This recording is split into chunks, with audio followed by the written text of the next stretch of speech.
Hello again. Brandi's back and she's up past her bedtime.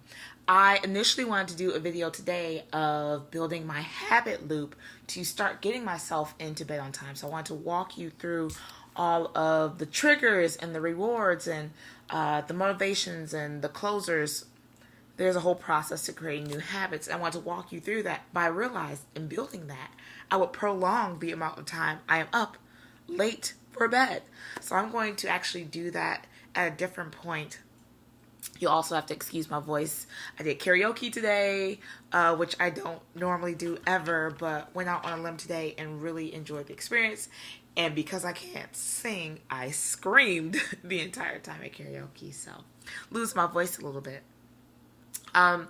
Just wanted to check in and share something that is common sense, but there's certain things that I don't know, lessons that I'm consistently experiencing until I learn them. I oftentimes forget how much fun can elevate your state of being. So when I woke up this morning, I was a little frantic and frazzled, even though I did my meditation and movement, because I updated my budget, and I'll do another video about mint.com and personal finance and things like that. But update my budget and realize there's an area of expense that I've been spending more money than I would like. And it's an area that I would consider to be a bit of a necessity. And so there was some concern about my ability to give to others because of this huge amount of money that I've been pouring into rideshare. I'll be transparent with that. I Lyft and Uber just about every day, just to be safe with driving and things that I have going on. And so this month alone, which is not even over, I spent over $700 in Ubering alone. And that's close to how much I pay in rent almost. And so looking at that, I had to go to a housewarming today. I was like, holy crap, how am I going to get this person a housewarming present, and then Uber to their house and home, and I had something to do after that. So I was like, I'm going to be lifting or Ubering all around, plus trying to, buy a gift. I'm going to be poor. That was a thought that I had. And then I had to realize, like, the amount that I can give, it's best to give to the world the best that you have, because the best will come back to you. That's what I was taught in church. Give to the world the best you have, and the best will come back to you. And so I said, you know what? Instead of paying, what would it be? It'd probably be like $14 to Uber to Whole Foods, buy some gift cards and a flower, and then Uber back home. Why not just add money to a PayPal and PayPal my friend money? It's not as, formal and warm as a gift or a card that you're handing someone in person. But that's what I had. That's the best I had to give, so that I could actually, one, be at her event on time to help set up, and two, not dig myself into a financial hole trying to show someone that I love them, because there are many ways that you can show someone that you love them. And I actually thought about the love languages, and specifically the love language of this person whose love language is quality time. And I realized the time that I would spend, because I just had a packed weekend, the time that I would have spent trying to go pay money to get her present, to pay money to come back, and then pay money to go see her, wanted to make me a little bit later than I wanted to be to get to her place to help out. And she values quality time more than gifts. So I'm going to make sure I'm there on time. And, the gift, I'll, show my gesture of love in a different way. I don't know where I was going with that thought. Just sharing some thoughts. So that's something that happened today. I felt like I had a point that I was going to try and make, and I can't remember. Which is why these are very informal vlogs of just what's going on in my life. So I don't have to be perfect and formal. What else? I don't know. I've had some friends check in and say that they've been watching these videos, which warms my heart so much, because these videos are really just a practice for me, a practice of creating something every day, and being vulnerable every day. So sharing something. And I'm not doing this, with the hopes that, I get 1 billion viewers or anything like this, because I'm not really delivering value through these videos as much as I'm just sharing.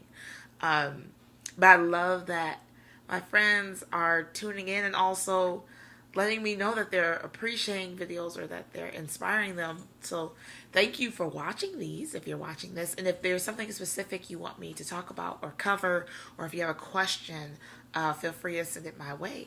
And I can talk about it in front of a camera. But I do plan on covering open loops. Oh, I was talking about personal finance. Look at that. Came back to my head. But I can talk about personal finance in another video. Not that I am a financial advisor at all. And obviously I'm not a pro at habits, because I still have something I'm working to build. But yeah, I guess I can share some roses, thorns, and rosebuds.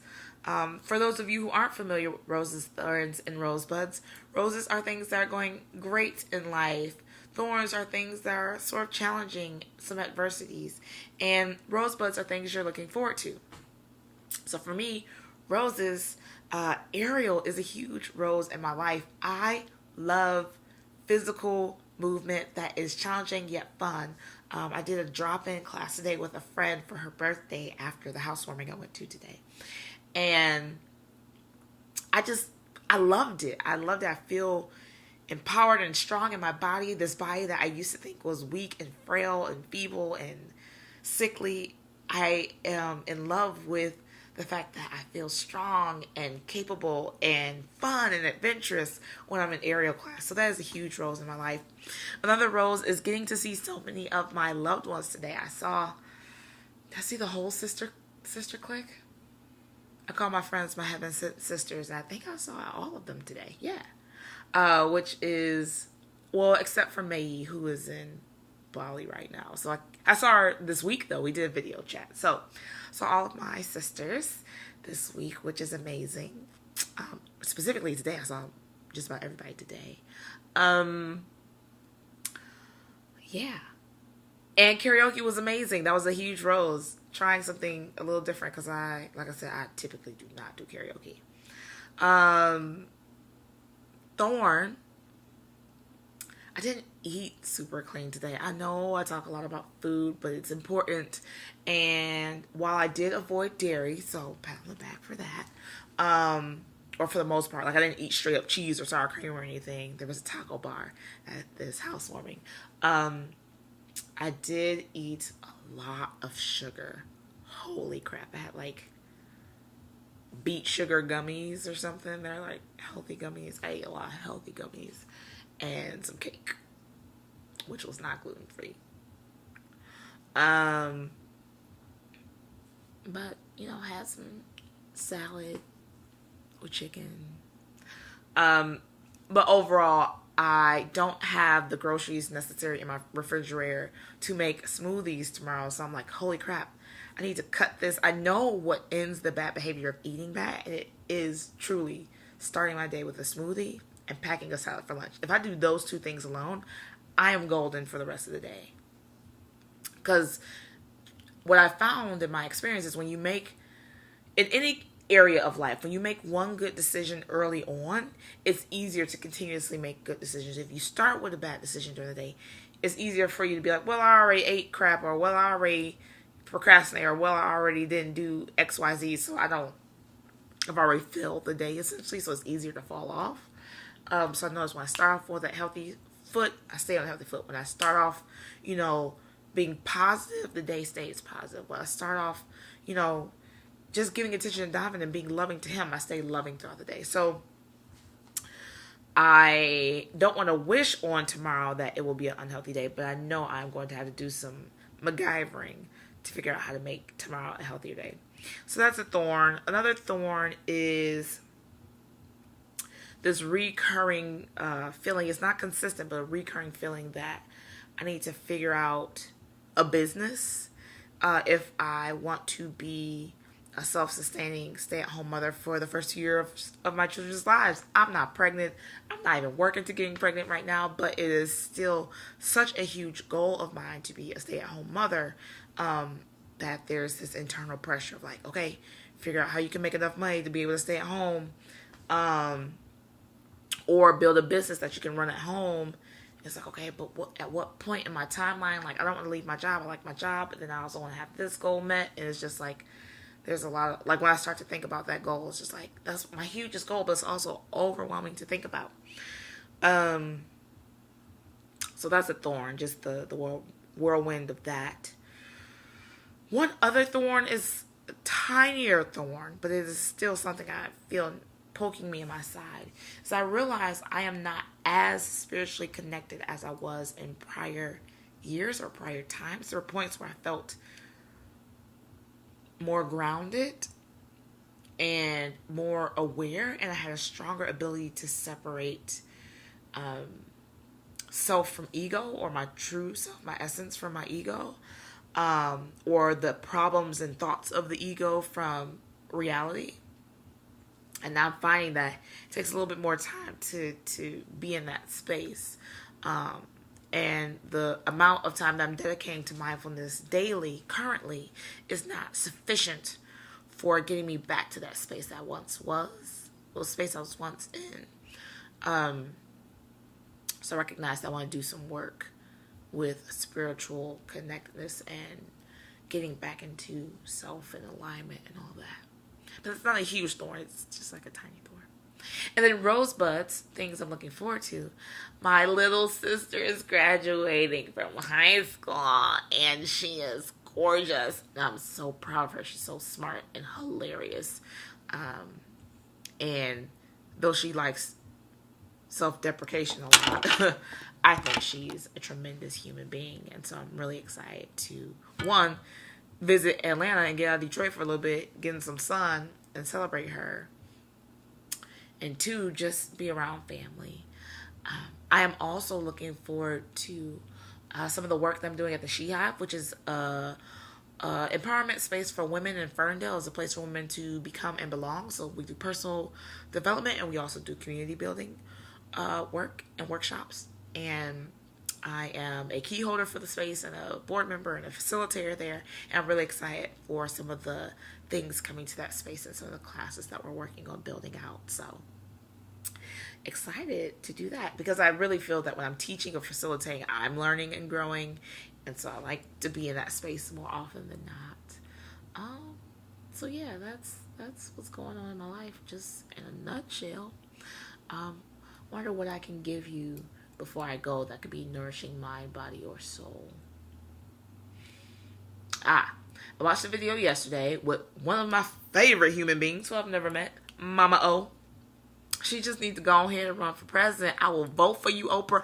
That will be the first time I get involved in politics. I'll be on the campaign trail, like what you need. Anywho, stop talking to Oprah because she's not watching this video right now. I was watching a video. Oprah was being interviewed by some person who does something with Bloomberg. I don't remember him because I was just like, it's Oprah. Anywho, she's talking about things that she always talks about, like her path and things she knows for sure. And she was talking about this conversation that I've heard her recount before, but conversation she had with her mentor, Maya Angelou. And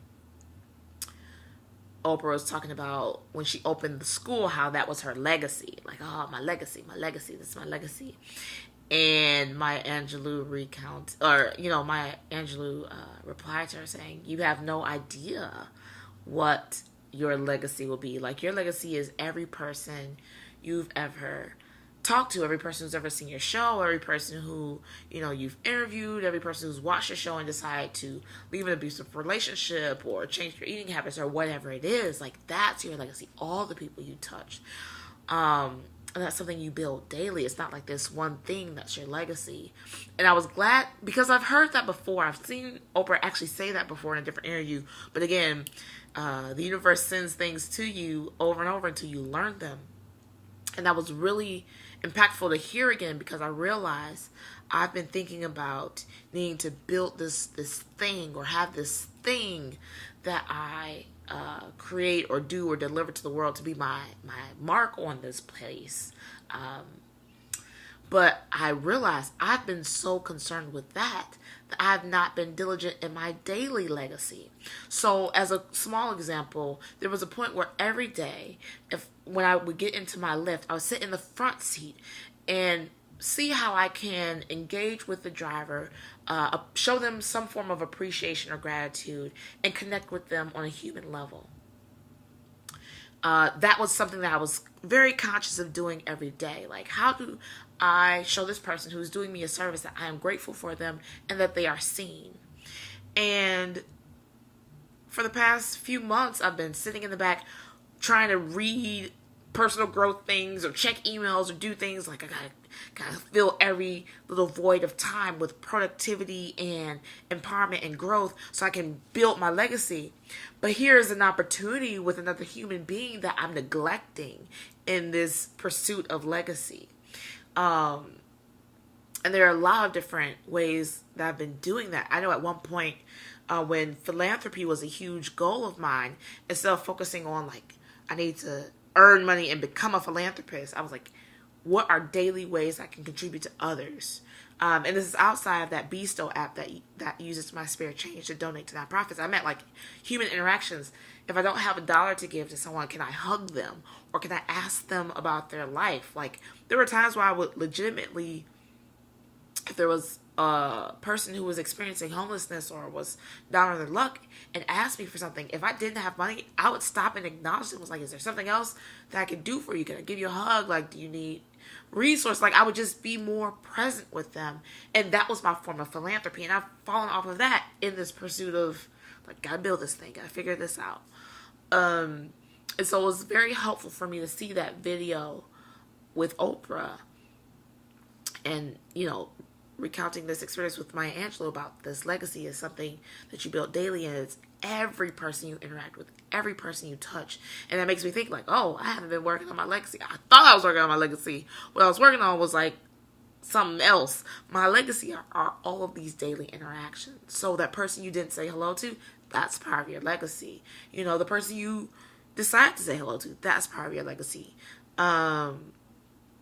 Just that was very potent for me. So hopefully that is nourishing for you, mind, body, or soul. And remember, change is inevitable, but growth is a choice. I'm going to give my throat a rest and my body a rest because I'm going to bed. And I will talk to you tomorrow. Bye.